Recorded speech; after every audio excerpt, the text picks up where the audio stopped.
Prime Minister Theresa May says the London attack represents a new trend. She believes terrorists are starting to copy each other. May also says that technology companies need to stop terrorists from working together online. We cannot allow this ideology the safe space it needs to breed. Yet that is precisely what the internet and the big companies that provide internet-based services provide. We need to work with allied democratic governments to reach international agreements that regulate cyberspace to prevent the spread of extremist and terrorism planning. CBS News senior national security analyst Fran Townsend with us. She was President George W. Bush's Homeland Security advisor. She had been interviewed by Trump administration officials seeking a new FBI director. Fran, good morning. Good morning, Charles. How significant is this component, this cyberspace component, and how should it be addressed? Charlie, I think that this is the single most important component right now. Let's remember, in using the Telegram channel, the encrypted messaging application, ISIS called for Ramadan attacks using cars, knives, and guns. And we've seen this incredible rise in these Ramadan attacks right now. And so I think what Theresa May is trying to say is we need to battle the cyberspace just as you would the physical space, air, sea, land.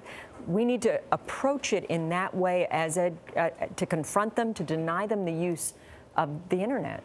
President Trump very busy over the weekend on Twitter about calling for the travel ban, and then again this morning, renewed calls for the travel ban. Is there any indication to you or evidence that the travel ban would make a difference in these kind of attacks? You know, it's interesting. Look, Gayle, there is a threat from those entering the country with intentions to do us harm. I think that's what he's talking about.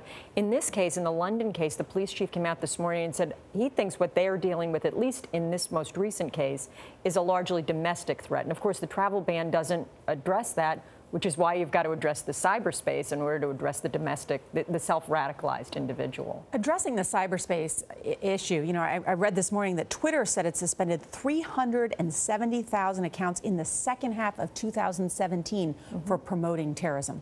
That's a huge number. It sounds like they're trying to do something. They are. They were very late to the game, and they had to be sort of shamed into doing it. And they have an understandable and righteous concern about First Amendment. I get that.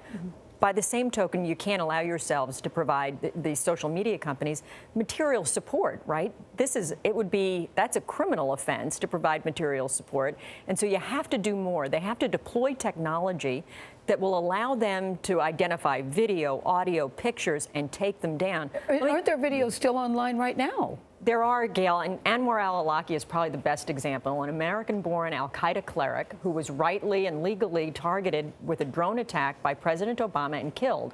If you go online right now and you Google him, you can bring up his sermons, and so that stuff's still online, and he's permitted to terrorize us from the grave. Fran, President Obama used to say that this is a decades-long struggle. Some other people have said this is the new normal.